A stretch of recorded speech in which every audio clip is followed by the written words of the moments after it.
મિત્રો નવી ટ્રાન્સફર ફીનો જે નિયમ છે એ આવી ગયો છે અને એ નિયમ એવો છે કે 0.5% એટલે કે 0.5% દસ્તાવેજ વેલ્યુના અને મહત્તમ 1 લાખ રૂપિયા તમે ટ્રાન્સફર ફી લઈ શકો છો। પણ ઘણા બધા ફોલોવર મિત્રોને મારી ઉપર સવાલોનો મારો ચલાવ્યો છે કે આ ટ્રાન્સફર ફી કેવી રીતે અને ક્યારે લાગુ થશે, તો એનો જવાબ આપવા માટે આ રીલ બનાવી છે।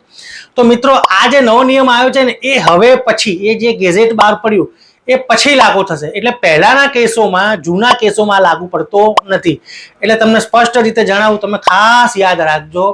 મામલો એવો છે કે તમે આ ગેઝેટ બહાર પડ્યું એ પહેલાની તારીખમાં તમે દસ્તાવેજ કરેલો હોય તો જૂના નીતિ નિયમો મુજબ ટ્રાન્સફર ફી લાગુ પડે। એટલે જૂના નીતિ નિયમોમાં એવું હતું કે સર્વિસ સોસાયટી છે એમાં તમે ટ્રાન્સફર ફી લઈ શકતા નથી, અને બીજું કે જે હાઉસિંગ સોસાયટી છે, કોઓપરેટિવ હાઉસિંગ સોસાયટી, એમાં તમારે 50,000થી વધારે ટ્રાન્સફર ફી લઈ શકતા નથી। એટલે જૂના પ્રમાણેના નીતિ નિયમો લાગુ પડે। ઘણા બધા સોસાયટીના ચેરમેન કે સેક્રેટરી જે મેનેજમેન્ટ છે એ બેફામ ઇન્ટરપ્રિટેશન પોતાની રીતે કરતા હોય છે, પણ આ જે છે પાછલા જે પણ જૂના જે ટ્રાન્ઝેક્શનો છે એ લાગુ આમાં પડશે નહીં। જૂનાની રીતે થશે, અને જે ગેઝેટ આવ્યું છે ગેઝેટની તારીખથી આ નવી ટ્રાન્સફર ફી લાગુ પડશે। એટલે જે જૂના હોય એને જૂના નિયમ મુજબ જ લાગુ પડે, બાકી તો પછી તમારે તમારા કેસ ટુ કેસ બેસિસ ઉપર વકીલ સાહેબની સલાહ લઈ અને તમારે આગળ વધવું જોઈએ। મેં તમને ફરી વખત કહું છું કે જૂની જે નિયમો હતા એમાં સર્વિસ સોસાયટીમાં ટ્રાન્સફર ફી કે ડેવલપમેન્ટ ચાર્જ લેવામાં આવતો નથી એવું સરકાર દ્વારા સ્પષ્ટ જણાવવામાં આવ્યું છે, જ્યારે હવે પછી